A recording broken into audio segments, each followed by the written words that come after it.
What up? What's good? Hey y'all. Thanks so much for having me on.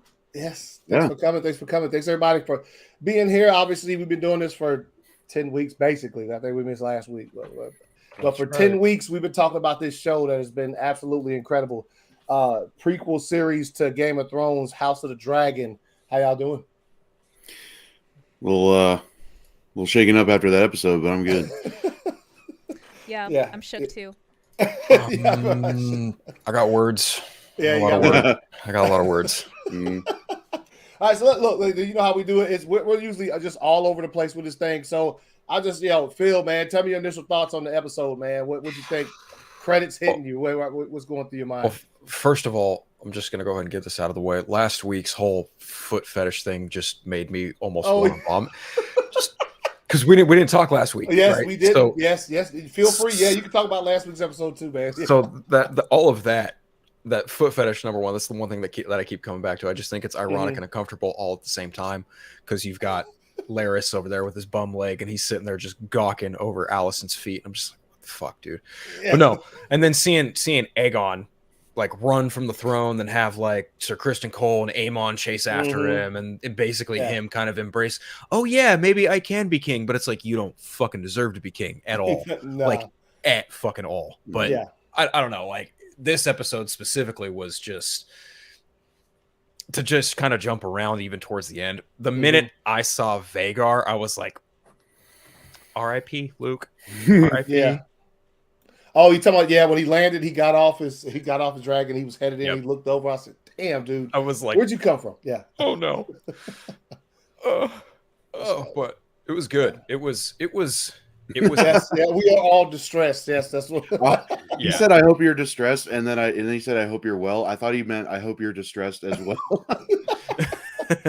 Yeah, we're all on the same page with that. A little bit. Rhea, what'd you think? Yeah, I feel kind of foolish not picking up on the foreshadowing that the episode was, leading into, as far as like the events for Luke. I didn't pick up on like, oh, we're spending a whole lot of time with Luke and his emotional uneasiness with inheriting the drift mark, and then going on this messenger quest for his mother.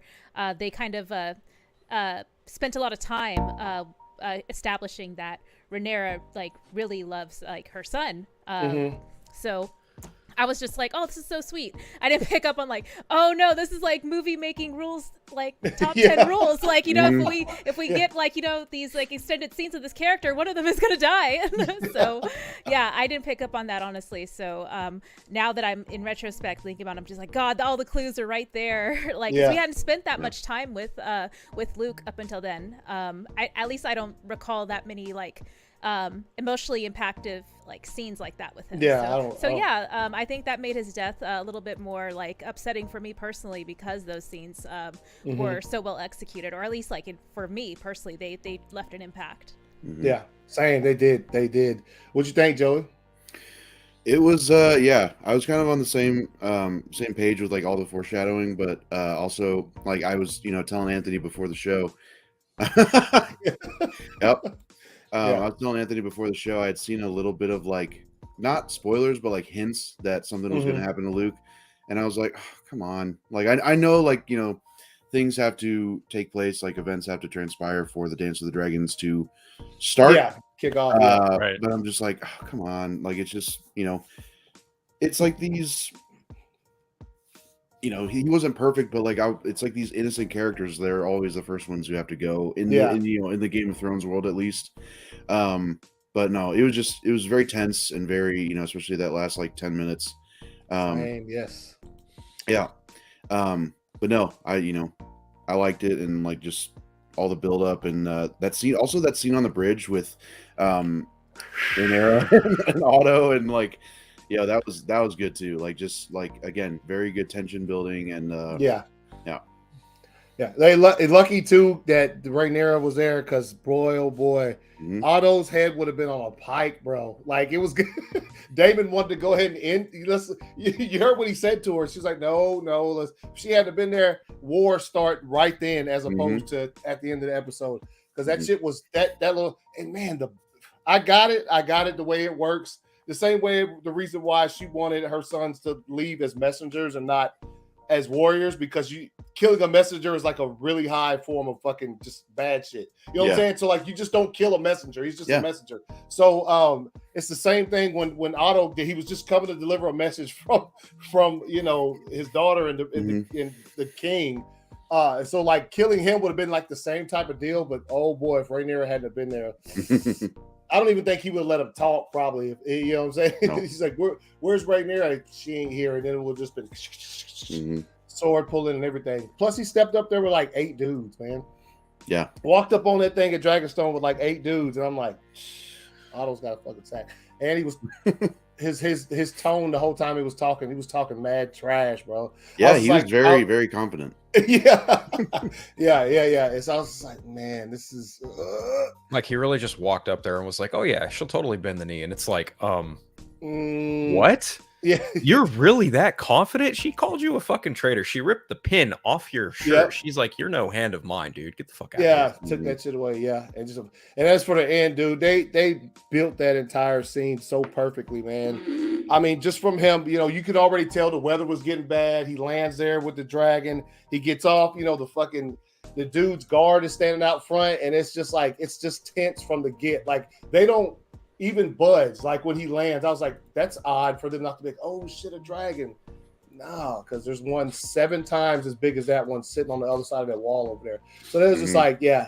That whole entire scene was built perfectly. From my wife said the dude can't read is why she was like, where's the maester? When she gave him the message and he just sat there like, somebody read it for me.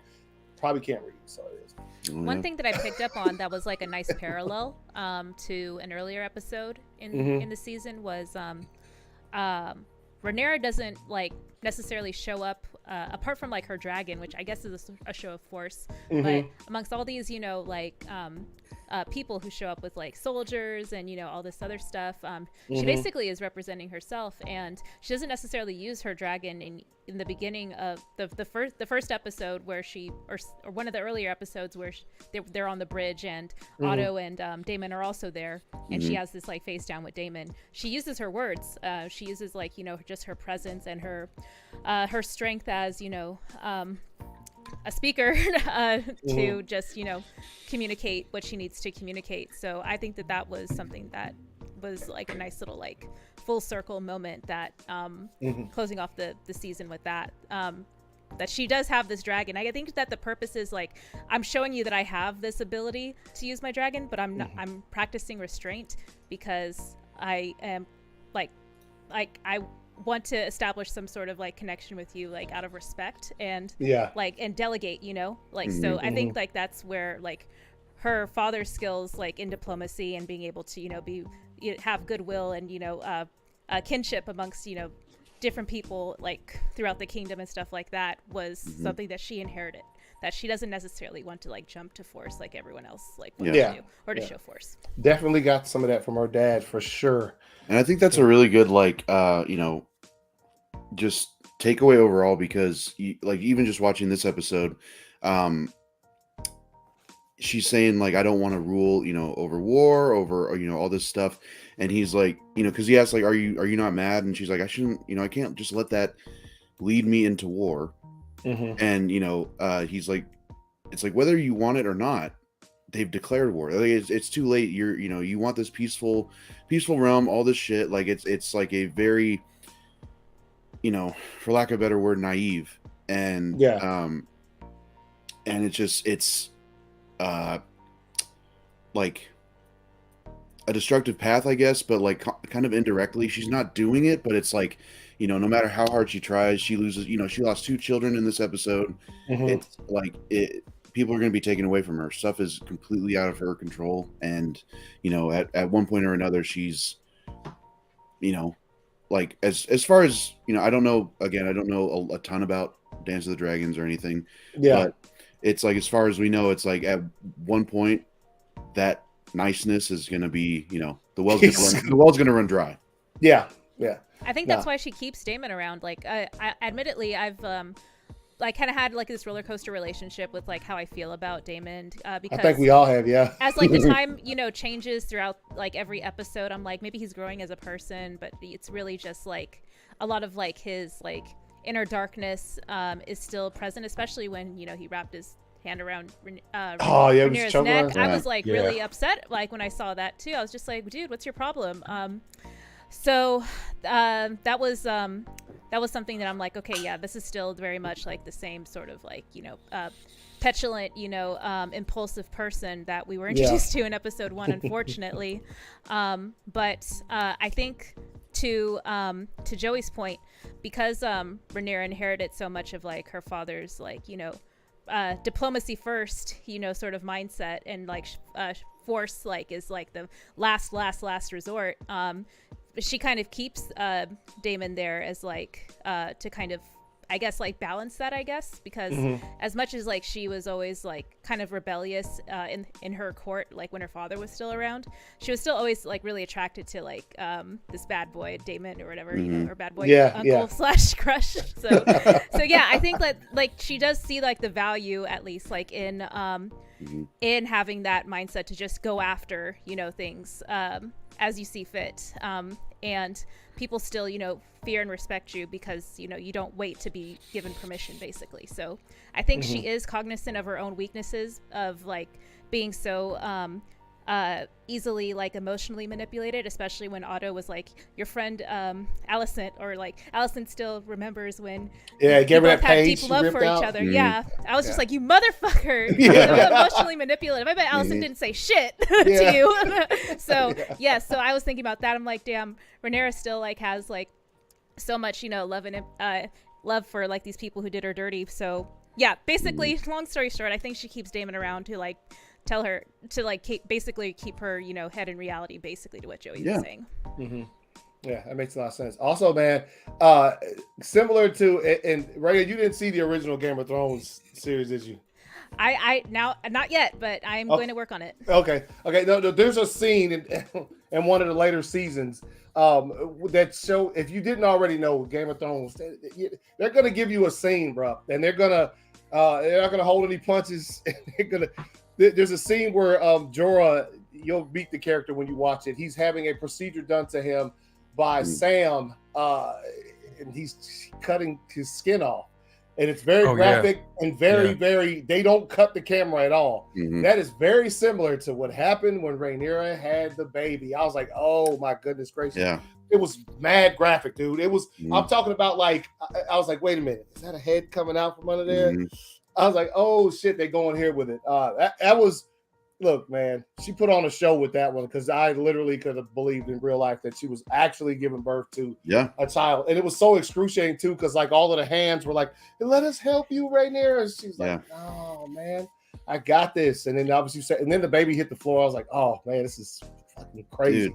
And like I almost knew, like, you know, because she was getting all this bad news at once, and then she, you know, clutched her stomach, and I was like, oh God. Like, and then she was like, you know, she saw the blood and she was like, the baby's coming. I'm like, no, it's different. And she also didn't look like she was far long enough for it to be time. So that's why. And then right after that, the Maester literally says that in the scene. He's like, it's not supposed to happen right now. I was so worried they were going to also do another parallel to when her mother had that non-consensual C-section too. I was just like, God, please don't have this happen. But I don't know. I don't want to say I'm happy about the outcome, because like, but yeah, I was just like, I was worried that they would like make another full circle reference to that too. No. Well, you know, it probably is a little bit like, you know, whether it's intentional or not, because like you said, that was not of her, you know, she didn't okay that. But this was, you know, Rhaenyra full on being like, no, I'm going to do this. Like nobody else, don't touch me. I will do this. Good or bad, this is on me. Yeah, and I think the stress of just the idea of not only finding out her father died, but in the same breath, it's like, hey, by the way, Aunt Rhaenys is here, and she's here to tell you, not only is your dad dead, your best friend basically put her kid, your half-brother, on the throne without your consent. They all saw it. Nobody thinks you're the queen of the Seven Kingdoms. Yeah. That stress alone was probably enough for her to be like, fuck. And then that prompts Hey, what up, that Emma? prompts that That's early good. birth. Hello. Yeah. Yeah, no, yeah, and also like I down the line, look, man, I don't know the way they made it. It seemed like it was only a couple of days. That's what I kind of. But she lost her dad, another child, right? You know what I'm saying, and her throne, and this, you know what I mean. So like that, I think in the future she'll be able to say that because that literally that I don't want to call it a miscarriage because she, you know. Stillborn. Stillborn. Yeah. Still, but the cause of that was literally her hearing all of that news in like a 5-minute time, and the way it hit her emotionally and physically, and then that just so like that's shit. I think she'll bring it up at some point in time if she ever comes face to face again with Allison, which I'm sure they can't not give us that. Next season or whatever, however many seasons they're going to go, I think she'll mention like you took all of this from me. Yeah. And she's not fucking lying because it's literally like, you know what I mean? Because she was talking to Damon and like, and like, or no, she had just got done talking to her son, right? And then they came in and said that Rhaenys was here to see her like immediately or whatever, her and Damon. So like, I think so she literally is just cheerful, happy or whatever you want to call it, as happy as you could be living in Dragonstone. But then she gets that news and it's that's it. That's it for the child right there. That's done. That's just too much stress for her to handle at that point in time, especially since she had left and she said something. Would she tell Allison? She said, "I'll go back with them and take the dragon back to talk to you," or something like that. Yeah. She said like, "Well, I'll be returning on dragon back, and you know, to pretty much, I think just see Viserys on his death, like in his final moments." Unbeknownst to her that night would be his final moment. Also like a small, like, I don't want to say silver lining, but like in that moment when she's getting all this bad news, I also like, I feel like she might have gained a ton of respect for he was, man, that's dope. She might have gained like a ton of respect for Rhaenys, which like I did too after even after thinking like last week I couldn't have any more respect for Rhaenys. She comes in and says the whole like, because I think did they ask her like, why didn't you do anything or something? She's like, it'd be a declaration of war, but it's not my war to start. Yeah. Right. I like that, and it's just like after all this shit that she's been through, she still upholds the traditions and all that, So I just thought that was just a cool moment, and then we saw what transpired afterwards, and it got back, got very serious. Yeah. Yo, let me ask y'all, because we didn't get to talk about it. And this is so they burned all of her people, right? Last episode. All of Rhaenys' people, the people that came there with her. Remember they put them all and they locked them in those places? Yeah, I think they burned them. I think so. You remember at the beginning of the episode before Alicent shows up in Rhaenys' chambers to talk to her, they're shoving all these people in these cells and like locking them and whatever. Yeah. Like, so did they just cook them all and shit? Because I think that's what happened to them. I remember seeing something like establishment set on fire, and there were people. So I'm guessing they got rid of everybody that came with her, so that she could have nothing to Let's see, bro.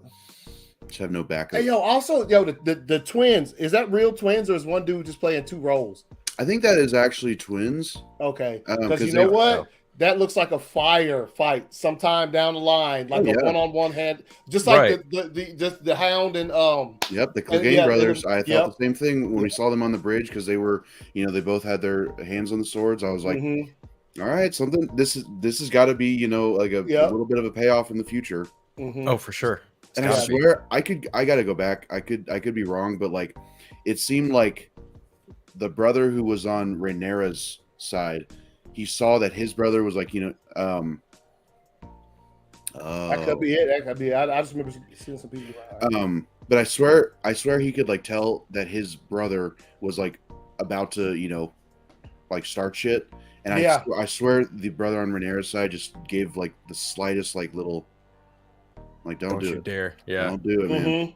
Yeah. Like, and again, like I think that's also a sign of respect, because he could have just been like, all right, I guess I'm killing my brother. Yeah. Yeah, I know. I saw that too. That was actually a pretty good scene too, because when he's when Aegon says that, like, I don't want whatever he says about not wanting the throne, and his brother's just like, yep, my thoughts exactly, bro. But with that being said, you got to bring your ass up here to wherever they want you. Let's say Cisco watching at 9, West Coast time. Hey man. Oh, don't get it spoiled for you. Hey, be careful. Yeah, I wasn't. I mean, I saw the time, how long it was when I started it. It was kind of. Well, we're used to those, man. The last like 3 seasons, the original Game of Thrones, the season finale is like an hour 15. Yeah, easy, I would say they're movies. Yeah, so I think they'll get there sooner or later. Just don't shorten the season length. No, I think I read earlier that George R. R. Martin said that this would need like 3 to 4 seasons just to get all of Blood to and tell Fire, the complete story. Fire and Blood. Yeah. Okay. I did see that. Let's see. Vermithor was King Jairus' dragon. Who rides Vermithor now? Do y'all know offhand? I'm just curious. I'm not sure. I don't know. I'd have to study. I'll study next week. It isn't like super like I guess like pivotal to the plot yet to know like who owns which dragon, other than of course Aemon's dragon being the largest, and then I think Daemon's dragon is like the second largest, and then I don't know the hierarchy from there actually. Like, and I think that's kind of an oversight on Daemon's part because he's. Is this the one Daemon went to in the cave he was singing to, Vermithor? Probably. Okay. Because I do remember him right before or shortly before that scene, he did say there are several riderless dragons. Yeah. Yes. So that I guess he went to go, try to recruit them for their cause. Yeah. Right. That's also an interesting point, just looking at the show, because when it came to Game of Thrones, like, weren't a lot of dragon names that we had to know. So because like when he started naming them, bro, I was like, huh? Yeah, I know. I was just like, oh right, House of the Dragons. That's dude. It was like Excelsior. I was like, what? He said some shit that sounded like that. I was like, what is going on here? But he named like 12, and I was just 14. Like, there's 14 and I was total. Like, hey, there's 14 in total, and I think we've seen 9 in this first season. I think that was the goal that they wanted, and that Daemon mentions that they have like. They have a larger quantity of dragons than Aegon and the Greens do, and I think that's an oversight on their part because of the fact that Aemon has the biggest dragon, and I think we've seen what that dragon is capable of, and it doesn't really matter how many dragons you have if the biggest one is able to just tear through your smaller ones in seconds. As we saw. So let me ask you guys this then: did any of you have a thought in your mind when he came through there and he bit the kid's dragon and shit? And I'm like, oh no! But then like the way the stuff was falling, did any of y'all think maybe the kid might still be alive? I didn't think it either because when it even kind of zoomed in on whatever was falling, I saw no movement, bro. Yeah. I just saw it just looked like pieces of meat. I was like, damn, man. But, I couldn't really tell. A small, very small part of me thought that Aemond might dive and try and attempt to catch him or something. I don't know. But yeah, he seeing his face, I'm like, oh, he knows he stepped in it. He knows. Oh yeah. Well, you see, that's where I got a little bit confused because I was the whole time. Once it looked as though he got away, I was like, get the fuck out of there, man. You know what I'm saying? Like he lost him in the little thing, the little cavern below, and then he got away, and I was like, get the fuck out. Instead, here he comes out of the side, fire breathing. I was like, man, get out of there. What do you do? You had your chance to get the fuck on, and you just came back, and so he hit him with that, and then like you could hear Aemon say like, no, I'm in control. You know what I'm saying? Yeah.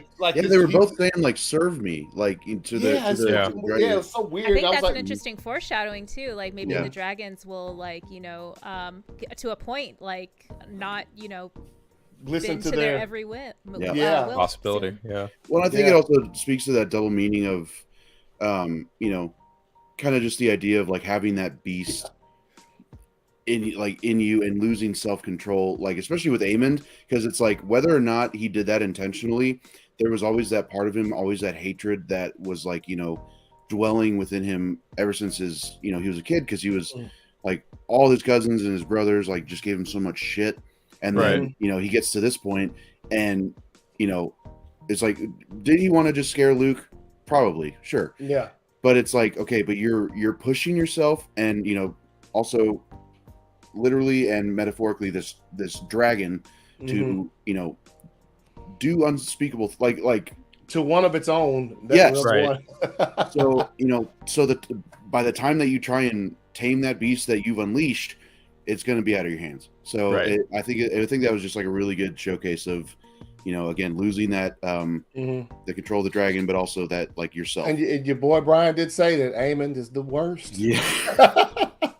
He says what did Aemon expect to happen? He was just trying to it was just bad. The weather was bad, lightning was striking. I kept we were sitting there watching, and I just kept saying, "Go under the storm, go over the storm. Like get out of the storm. Turn invisible." And he finally did go over get over the top of it, and as soon as I saw that sun, I'm like, "Oh, it's over."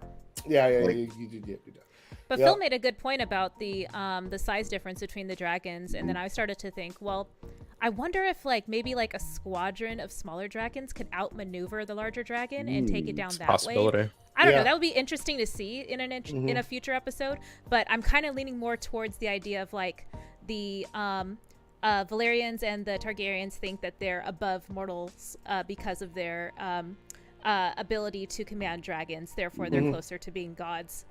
Yes, but I think that hubris would be a more interesting downfall for them rather than this aerial dragon fight. As cool as that would be, we could have both. I'm not going to be mad at either one, but I think the hubris one is the one that I feel like is more compelling and interesting to talk about personally. That's it's good to pick up on this, and I think we know because we've seen the other one, but that old hubris on them old Targaryens, son. Said two completely different dragons, right? One super young, one super old. Didn't disobey. It would be dope if I'm sure we'll get it because it is called the Dance of Dragons, but it's just like an aerial dogfight with 12 dragons, bro. Let me get that shit all day, just full. That's the whole episode. Just let me get that for 60 minutes. Yeah, just some dragons fighting in the sky and just whatever. It'd be very interesting to see that too, because it's not like a dogfight when you're watching a World War II movie with planes, because they can't shoot anything but fire. So that'd be dope, man. That'd be dope to see. Oh, you didn't? All right, Marcus, get out of here. Marcus, we're talking about Game of Thrones. House of the Dragon, man. Here he come, man. Can we save the Black Adam talk for another time? Yeah. Yeah, that'd be great. That'd be great. Hold up. Says Vhagar has dementia and she thought she was caught on Westworld scam, Paul. Oh, wow. Oh man. But look, man. I thought it was a good finale, man, for its first season. As you know, normally the finales on Game of Thrones are great. They're not as great as the 9th episode. So that's still held here. Last episode was fucking dope, man. And I enjoyed it though, and look, hopefully, man. I know they hadn't started shooting yet and all of that kind of stuff, but man, tomorrow, can I wake up and it'd be season 2 of Game of Thrones to start shooting fucking next month, so we don't have to wait until 2025 to see season 2. Yeah, it's I don't know. I mean, between the two, because that I saw the after show with the producers and whatnot and some of the talent, and Sapochnik, who's no longer going to be a showrunner, he's only just going to be an executive producer name. He's gone by his own free will, not of any bad creative blood or anything like that, but he mentioned that 9 and 10 are sister episodes, and which is ironic given that episode 9 focuses entirely on how Alicent deals with the death of the king Viserys and how she moves forward with putting Aegon on the throne, and then episode 10 is Rhaenyra's reaction to all of that and how she plans to respond to all of that, and really how all of this kind of dominoes into what will be, I would imagine, these next 2 to 3 seasons, how these next 2 to 3 seasons are going to be factoring into what will be known as the Dance of Dragons, and just how far and how bloody and how fiery this Targaryen civil war is going to get. Because obviously, as we saw at the end of this episode, it's already looking like Baratheon is going to be on the green side, because, well, Lucerys didn't really come bearing much. He was just like, hey, I'm just here to ask you on behalf of my mom to make good on that promise. And he's like, I'm not going to live by my dad's word. To hell with all that. Yeah. Aemon's here, and he's like, probably going to marry one of my daughters. So, tough shit, kid. Go tell your mom I'm sorry. Don't really care. Yeah, that kind of deal. And it's going to be interesting to see like whose allegiances will lie where in the coming seasons, and just how far things are going to go, and who's going to be able to interact with who in certain occasions. Like, will Alice and Rhaenyra have any other conversations, or will it just be them being kept to the sides up until the end of it? I don't know. I did like Cliff Notes reading of like what could or could not happen based on certain characters. And again, you know, when I saw Vhagar parked there for where is Boros at? Where is Boros Baratheon at? Is he in Winterfell? He's not in Winterfell. No. That's the Starks. Damn, what they say? I can't remember. They said it on there though. I can't remember where it is. But anyway, like the minute I saw Vhagar, I had done some reading on Rhaenyra's sons, and the minute I saw Vhagar, I was like, oh fuck, they're gonna do that, aren't they? And that's exactly what they did. It's not quite.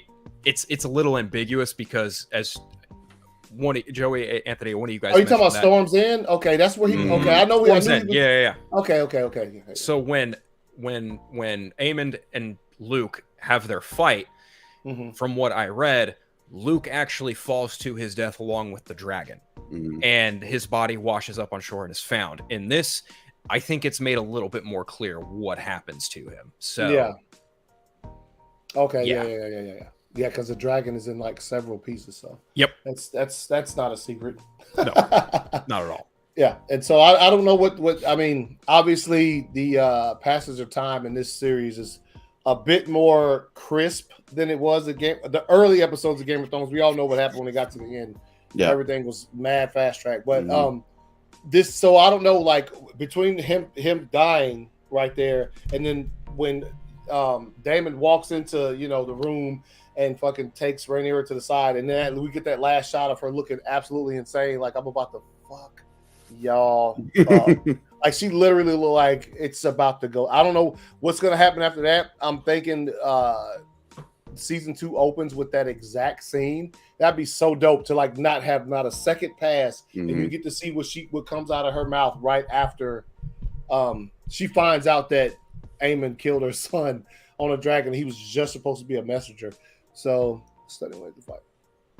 What's wrong with his fight scenes, man? Film night scenes. Oh, nights. Oh, okay. Yeah. Oh, yeah. They're not that bad. No. I knew they were at Storm's End. I didn't know. Okay, yeah, that was him up there. Yeah. Also, that's mad disrespectful, man, all around, man. Also Corlys, man.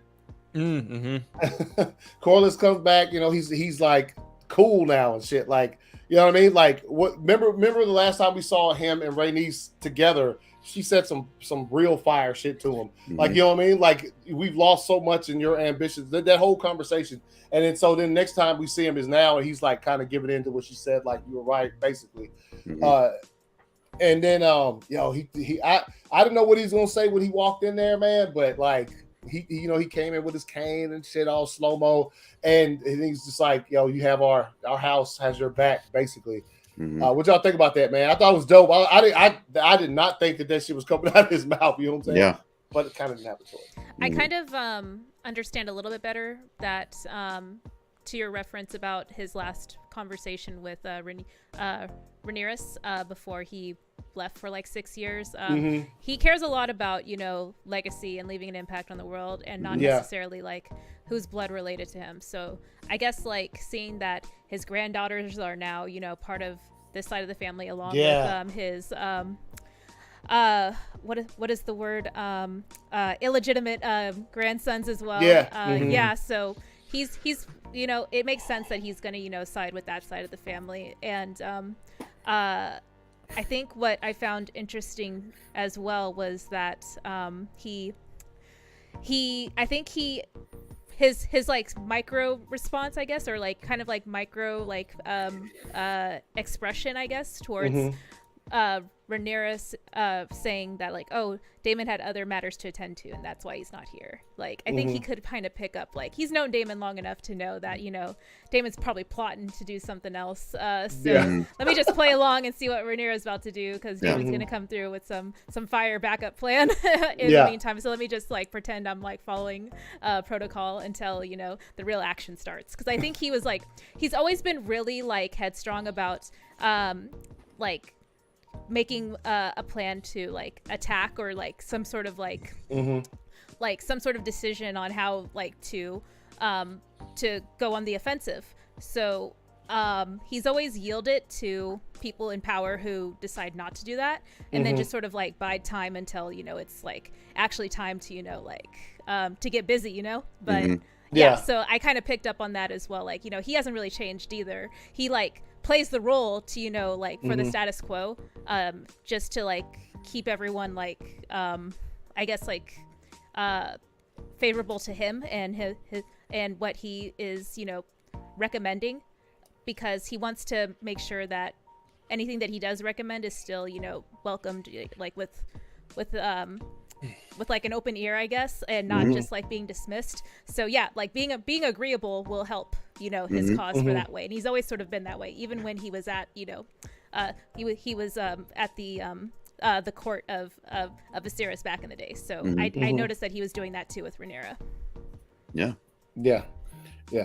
It was, and also that does make a lot of sense what you just said. Yeah, no, but and so with that being said, he plays this shit right. So I wonder like what his response is going to be to. I mean, obviously, plus I don't think I think if he didn't do that, pledges stuff to Rhaenyra, and he just like, I'm out, we're going back to our place, they might have got clapped up. Not by Rhaenyra and them. I think the high towers might get them for one reason or another. Because they, you know, there's a lot of, especially with the grandkids and shit, and they're all over there on their side. Yeah. So that's he had no choice but to take that side in the matter. That's a good point. Yeah, like he was gonna be. He's damned if he does and damned if he doesn't. So like, might as well go be with the fam. Yeah, and also like again, the high towers, man. I don't know what untrustworthy to say the least. like rather untrustworthy, like bad. And remember we I know a few episodes ago we were asking like, who's good though? Like is it you know what I mean? Like, because we didn't have anybody we could trust because everybody was shady as fuck. But now you get towards the end right here, and you kind of feel sad, you know, for Rhaenyra for losing that much and to have it happen on such some shit terms like the way it did over like a. Also, Daemon was he mad because he didn't know the story? Because when she started telling him about A Song of Fire and Ice, he choked her. Like he got upset, and she said, "He didn't tell you, did he?" Like right after, yeah. And then I was like, he's like, I guess was she talking about, you know what I mean, like that particular thing? Was he upset because he didn't know, or you know what I mean? I was curious about that too. I wasn't sure if it was that, or if, you know, maybe at some point Viserys told Daemon about another, you know, prophecy or whatever, and it included it, you know, kind of said, you know, talked about Daemon's downfall, or I have no idea. Yeah. But like I was curious about that too, because I was like, that was really just like quick snap, a quick turnaround. I was just like, oh shit, like that was very villainous all of a sudden. He has a line, he says there something along the line of his brother was always had like fantasies or something like that, he says to her. And then afterwards she's like, he didn't tell you, did he? And I was like, oh shit, was he mad about that? Because that's wild. But you know, we talked about it. It's it's gonna be hard to make anybody believe that story. Like, just the hand that even and Rhea, when you get to watching the original, you'll see when it comes to that, people don't believe that shit off the first telling. They're like, what'd you say? No, that's unbelievable. Like that shit will never happen. But so it's for her, anybody she tries to tell that to, Nobody's gonna fuck it, but even you see and it what just happened. makes me mad too, because it's like in the previous episode, all Allison had to do was like, oh, the king told me like right before he passed away that our son is going to be king, so that's that. And everyone's just like, oh, okay, cool, like we already had all this stuff in motion in case that were to happen anyway. And I'm just like, okay. And even Allison, was like, oh, y'all were already planning, like, plotting on this to happen. So it was sus. But like, yeah, I see your double standard about like Allison obviously is like more her proximity to the throne and like her believability, I guess, is probably in better terms like for the court to actually like, follow suit with that, rather than Rhaenyra, kind of like the rogue princess, and now like passed over as like, or now she's the queen who never was really, or she's in pursuit of being a queen again. But yeah, I can see why her word may not hold as much weight like in this instance, but it's still frustrating. Yeah it is. So man, what do y'all think's gonna happen next season, man? Besides war, we're getting war. There's gonna be war. I want more Rhaena and Bela, the granddaughters. Appreciate you stopping through, Ryan, man. Take it easy. Hey, Ryan. Bye, Ryan. Better Ryan. Yeah, I want more of their characters. I do like how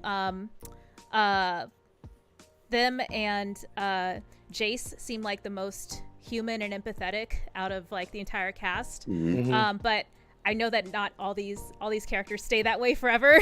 Case in point, Kristen Cole, probably the most like pure character in the show, completely turned into an a-hole, like 180. So I would like to see what happens with their characters. They haven't shown signs of being like, malicious or, vindictive, but neither really did, Alicent, so I'm really curious to see like what's going to happen with them. I think Jacaerys is not going to be thrilled at what happened with his younger brother. I think there's going to be a lot of animosity in wake of that. I truly think that that spark right there is going to have a lot of targets pointed at Aemond. So I'm going to be very curious to see how he deals with those targets. It's going to be also pretty interesting to see what kind of machinations Daemon's going to come up with in order to get back at the High Towers and the rest of the Team Green. You can also imagine that there's going to be some blowback from Rhaenyra too. Like Rhaenyra is not at all going to like take the death of her son lightly. She's going to retaliate. There's going to be some retaliation. Matter of fact, wouldn't at all be surprised to see if season 2 ended up with like Team Green being kind of in a position where they're the ones who are going to take an L at the end of the season, much like Team Black took one here. That's kind of my guess. Well, and to that point about all the animosity and everything, I think it's like now that we're getting into the like, I don't want to say this was a precursor season, but like now that we are getting into the realness of like Dance with the Dragons or Dance with the Dragons and everything, it's like it makes sense that George R.R. Martin said it's going to need like 4 seasons for Dance with the Dragons alone, because now we have so many established characters. Like it's kind of on par with the original Game of Thrones. Is like we have that many characters, that much tension, that much that many different rivalries or whatever, if you whatever you want to call it. That I honestly have no idea what could happen next season, because it's like shit's gonna hit the fan, but it's also like, whoa, wait, if they have to take 4 seasons, what can they do? What can't they do? What kind of precautions? Yeah. No, I'd say the same thing. I really don't know. I would like to I don't know if it's gonna go full throttle war for an entire season, man. Because that's just but there is gonna be some kind of, and look, and I'm sure we're gonna see scenes where Aemond is gonna be standing in front of his mom's, like kind of head down. She's gonna be like, explain yourself. Like, what the fuck did you do? Like, you know what I mean? We were trying this peaceful thing. What did you do? And of course, if anybody asked, what is it? Was that a Baratheon at where he was at Storm's End. Yeah, Storm's yeah.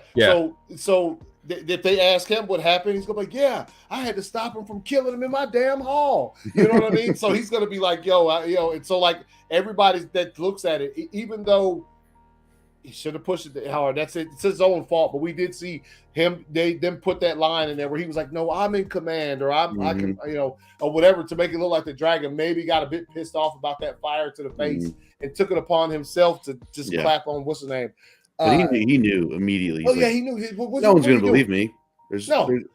Yeah, he knew what he was looking at. He was like, "Damn!" Like, but did you see him beforehand when she was?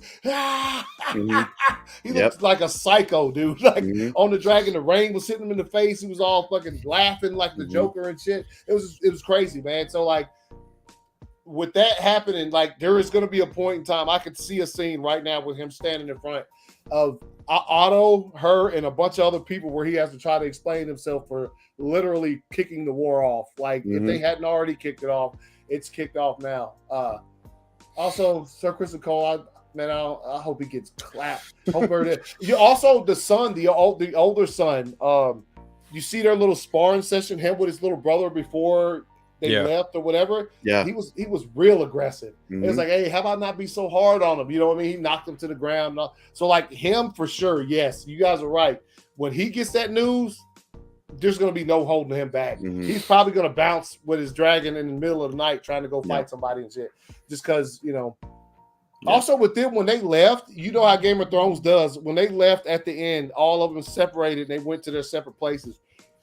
Right before they showed that he went to Storm's End, the other ones, I was like, man, we ain't going to see them for 2 seasons, man. You know how Game of Thrones does. There's been plenty of times a character will go off this way. You'll still see them the next season, but they won't be back for like forever. Well, like look at well, I guess I don't want to spoil it, but there are certain characters that went off like that and they didn't come back for a while. So I don't know how far they had to go. I don't. One of them was to Winterfell, so that's probably not too far. But who knows? We might not see them till the 3rd episode of the 2nd season, or we might not see his brother find out what happened to him until, you know what I'm saying? Off into next season. So when he does, dude, he's gonna be fucking. Bro, I really hope like you just said, I hope something happens to Kristen Cole. He's easily becoming like, I know there's a lot of like messed up characters on this show. He's easily becoming just the worst because he reminds me of like that coworker that gets away with shit that nobody else would. Because he's killed like at least 2 people just because of his aggression. And then you see the whatever he's called, like the King's Guard or some shit. He's like, throw down your sword, and then they're like, oh, it's okay. And you're like, I wanted to like smash cut to one of the other knights, and they're just like, what? If I would have done that, I'd gotten beheaded. Why does he get to do that? Fucking Kristen Cole, man. Yeah, he has turned into the worst, dude. The worst. Yeah, we got it, bro. We got it. You was in love with her. She did whatever. Cool. I don't know what else you'd expect. I mean, he knows his place. He said it 1,000 times, like before it even went down, where he was about to off himself right there in the little garden and shit. He's an incel. He got friend zoned, and now he's like friend zoned by Allison, and it's like, damn. Yo, I would have been surprised if I had seen that they had been messing around, but alas, I didn't see anything. Well, but it's like last week when she said, or was it last week or 2 weeks ago when she said the whole like your fondness of me? Like she knows. She's got him like wrapped around her finger, like. And Laura's to a certain disgusting extent. Yeah. It's wrapped around her. Never mind. That's Allison's sort of like ability to act out of character through him. Like the things that she, prides herself on upholding, she can entrust this other person with and any sort of like deaths or unsavory things that he does it's not blood directly on her hands, so she can sleep easy at night as long as he's the one that's doing it. I mean, Kristen Cole's kind of her dog, and I think that was Condell who kind of coined that a little bit, because to Rhea's point, like Allison really does kind of put a lot of her a lot of what she wants to do in a more aggressive fashion, she kind of channels that energy through Kristen Cole to some extent. And he's totally willing to do it because of how he was treated so many years ago by Rhaenyra's actions. And now with the way he's now like the head of the Kingsguard. He is what Dude was to Viserys. Now he's that to Aegon. And it's gonna be interesting to see what that has in store for him going forward too. You got to imagine that him and Aemond might be more chummy as the seasons go along, but I don't know. Also, the old Kingsguard dude, the one that told him to lay his sword down, and he was like, "Nah, bro." So like he just bounced, and I don't know what happened to him. So and so he's on the road somewhere, like the last one, man. The one dude, remember the dude from Game of Thrones, the old Kingsguard guy bounced, and he showed up like, like he's like, "Yo, my services are yours." So like I could see something like that happening too, where he just shows up to Rhaenyra, and he's like, "Yo, my services are here for you if you need them or whatever," because I'm sure it's gonna get pretty fucking dicey next season. Man. But yo, overall, man, great season, dude. Like, it's good to see like that, because I wasn't getting any Game of Thrones fatigue. I mean, obviously, it's hard to get it anyway the later seasons because it was so long in between each season. So by the time the season came back, you're like, Game of Thrones. Yeah. But so like with this one, like it's been a couple years. We got this comeback. It was good to see that the ratings would just get better every episode as they aired on HBO or whatever, how they measure those metrics to see what who's watching. Because that means the show was successful and people were still very interested in Game of Thrones, and we're still going to get some more, man. So hopefully this, let me hear some Jon Snow news. Let me get that Jon Snow series swiftly. But anyway, it was good, man. Good, man. I'd say, look, it's for Game of Thrones, this is a 5 out of 5, 10 out of 10. As far as this season goes, it hit all the notes I wanted it to, and then some. Nothing I saw here I could have done without. Like, you know what I mean? Like everything was there for a purpose and a reason, and even some extra, man. Even just some extra stuff thrown in there for you to just be like, damn, that was dope. Yeah. So that, just like what happened with Corliss's brother last week when he got his fucking for running that mouth. I think it goes without saying, but the show really found its footing pretty quick. It did, yeah. It did. I'd probably say the same thing though. Like it was like, I don't want to say perfect, but like 5 out of 5 for me as well. Like they kind of left it all out there as far as it being the first season. They didn't like. There's plenty of questions still, but like they haven't really put those forth yet. Like it's still they they accomplished all they wanted to do in the first season, and I think like everybody's kind of just. And then by the time the next season comes, it's going to be explosive ratings for the first episode. Yeah. It's going to get all that same, because everybody's going to be watched it several times probably, and they're going to be ready. It was like, okay, not that I'm like questioning the numbers. I was just like, how are more people watching the second and third episode than they were the first? Are you just like jumping to the next episode and then just catching the recap and then just be like, okay, I'm good? It's like I don't know how it's like. It's the same thing that happened with Game of Thrones. Honestly, like when it first came out, it had this core people who were like read the books and all of this stuff that were watching it, and then like casual people. But then when it got popular, then it would be like the second season was like its biggest one. Then the third season, it was just like it just went up as it went on. So I think with this one, either people who were like kind of iffy because they didn't like the way it ended, Game of Thrones was kind of scared to jump back on some Game of Thrones, and then once people started watching it, it was like, oh, this is really good, you should watch it. So then people just kept starting, new viewers every week, it's just great. Because if not, man, I mean, I'm sure there would have been a second season anyway, but without all these viewers, it'd have been hard to pull something down like that. Man, it's incredible, man. It's incredible. Great show. I'm so excited to watch Game of Thrones, and then as soon as I do, I'm gonna be in the chat saying, "Yo, I watched Game of Thrones." Like, cool. We're not talking about that right now. No. We always, there's always time to talk about Game of Thrones. Yeah. Yeah, like when Ryan says, "Yeah, I can't wait for season 2." Yeah, I'm sure, and hopefully it's a year and a half, maybe. Man, don't kill us with the because this one, obviously every season is grander than the previous one, so there's going to be a lot there. Obviously, so people won't be coming back. Damn, I thought Otto was going to die, man. Yeah. I thought on the bridge right there, I was like, man, Damon is about to clap him, bro. Mm-hmm. This is it. Yes. And nah, he'll be back.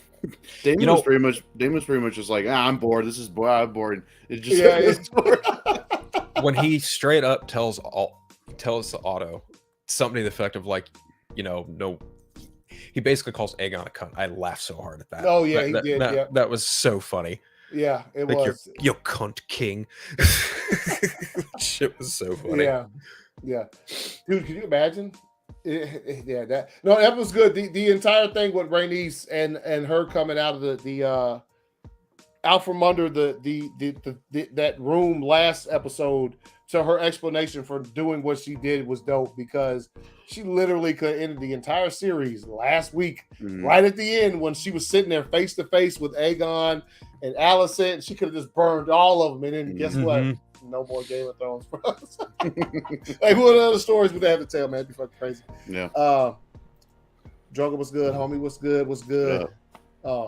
Yeah, man, that's about it, man. That's what I got, man. Y'all got any final thoughts, man? Y'all. Well, for now, our watch has ended. Ray, you'll get that once you watch Game of Thrones. Yeah. Yes, I need to get on it. I did have one theory. I don't know how it's going to work or even benefit anyone, but I have a feeling that now that, unfortunately, Luke is dead, Rhaena, his fiance, like, potentially she might be offered up to Aemond as like a peace offering, betrothed thing. I don't know what the adjective or verb would be for that, but yeah, I don't know. I'm just like, who would benefit from that? Like, it's y'all are already at war, so like, is that gonna, maybe that would be like a last ditch effort to, like, get some peace, build some goodwill, restore some goodwill if, like, they realize how fucked they are at, like, the Greens having like the biggest dragon in the world, basically, to Phil's point. So I don't know. That's just like one thing that came to mind. I'm like, oh, now Rhaena potentially would like be with Aemond, but maybe not. I don't know. That'd be wild for sure. Oh wait, no, actually, I take that back, because he was betrothed to the Lord of Storm's End daughter, I think. He was standing next to this girl that, like, he said, which of my daughters are you gonna marry? He said that to Luke when Luke came, and Luke was like, I can't, I'm already engaged or something. So sorry, I take that back. So I don't know what's gonna happen with Aemond and Rhaena, actually. So never mind. Aemond's probably not marrying any of that dude's daughters. No, there's actually a funny theory going around from last week's episode when Alicent came into Helena's chambers. She mentions, like, they're having a conversation about, Viserys and Otto. The word father gets thrown around, and then Helena's twins, if you listen closely in the background, when they hear the word father, they say Aemond. They don't say Aegon. They say Aemond. And I'm like, huh. Could be nothing, could be something. Yeah. I don't know. That's weird, man. I don't remember hearing it on there. But yeah, so that's the season, y'all. I'm gonna shoot my shot. I'm gonna say season 2, April 2024. Damn, 2 years, dog. Yeah. A little bit less than 2 years, but still, that's but you know what? That sounds about right, man. I don't remember. I don't think, obviously, we all know, as Game of Thrones got more popular, the distance between seasons became greater, as they just had piles of money to work with. They were just like, yo, we're just going to, because I want to say between season 1 and 2 of Game of Thrones was only like a year, maybe a year and a half. It wasn't that long, because the show had already got ordered for so many, but then once it started becoming immensely popular, the time, the wait between seasons just grew, just because they just had a lot more money to work with. So tell y'all, man, good show, good season. Hell yeah. I honestly, I was just like, yo, like, it went by fast. That's how seasons of Game of Thrones, they disappear. Right before your eyes. They're just like, yo, bam. But we'll be back, with World's Finest, I'm sure, in a week or two. And then we'll continue to talk about Game. We always talk about Game of Thrones, man. Some watch parties and some shit. So I appreciate y'all for coming, man. Joey, tell them where they can find you. You can find me on Twitter at JoeBear94 right there. Everybody loves Amond. Find me on Vero on Instagram at Joey Moreno. And right here every Sunday on World's Finest. Nice. Rhea, where can they find you? Yeah, this is my YouTube channel, Rhea with 4 A's, and links to my other socials on my channel. I am a few subscribers away from cracking 900, so I'm pretty nice. Pretty y'all go juiced sub, on man. that. Go sub. Yeah. Thanks for having me on, y'all. Yes, absolutely. As always, Phil, where can they find you? Oh, right there. Unfiltered Twitter, Vero, Instagram. Yep. And you can find me on the 4 Nerds. You can find me on ACS Show most Fridays. You can also find me on the 4 Nerds most Thursdays. And my podcast, The Eternal Night, which we're trying to do a new episode. We just haven't had time to crack down a date for it yet. And soon, I hope, Spider Sense. Yes. We'll be putting some work down. The fucking holidays, dude. Like, October, November, December is so busy for everybody. It's such a pain in the ass to try and get anything done. So, yeah. I will say that is the truth for sure. What is this? Oh, never mind. I just saw it was Sesame Street on House of the Dragon. I was like, but anyway, I don't see how that works for anybody at all. But anyway, you can see my stuff is down below the video. We'll see you guys. Appreciate y'all watching. Hope you guys enjoyed the first season of House of the Dragon, and going forward, I hope you guys, if you haven't seen it yet, watch it. It's absolutely incredible. And if you haven't watched the original Game of Thrones series, it's all out there, man. Get on and watch it. Get it down. It's it's still my favorite series of all time. So it just is because it's fine. But anyway, see y'all guys next week. Peace.